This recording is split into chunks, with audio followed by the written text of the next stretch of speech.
everyone, welcome back to Sunday Live Show, and thank you so much guys for tuning in. Well guys, I'm back again with the Mzansi Soapy Stories, and namhlanje sikhuluma ngamalanga awafani. Amalanga awafani. Well guys, niyazi ke guys ukuthi ke uSabelo benoxoli badubula ke bacishe babulala uThunami esibhedlela. uThunami guys, I don't know, I want to convince myself ukuthi uThunami ngempela ulahlela umqondo, but ukumazi kwami uThunami guys, he might be playing uSabelo. So uThunami guys is playing like someone, is acting like someone olahlekelo umqondo after ke ukudutshulwa kwakhe. So the only person abakhumbulayo amawelo dumo ukuthi usanda kusayina ke uSabelo kanye nosisi wakhe, so nje yonke ayaziyo at this stage.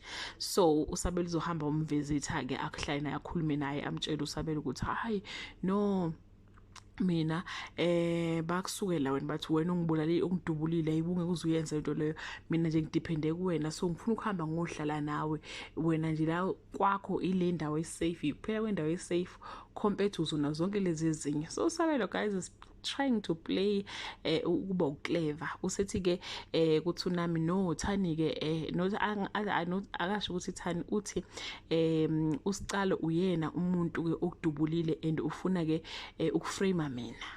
So maybe ngitshela amaphoyisa ke lokho ukuthi umuntu okudubulile lo mngani wakho, but ke guys like I'm not convinced ukuthi ke ngampela uThunami unehe uvelisi like ukhohliwe akasakhumbuli ukuthi kwenzeka lana. I don't buy that story guys. Isilele yandoda izomvukela eswini njengotshwala ke uSabelo, and guys uSabelo yazi ukhokhela icala ngalazi ngoba phela kahle akusiye nodubulile umuntu owadubula ke uxoli, but ke guys asazi ukuthi ke kuzogcina ke izale enkomoni ke lenkomo ke siyibonayo.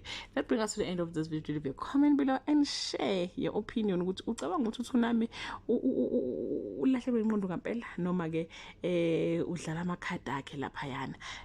Bye.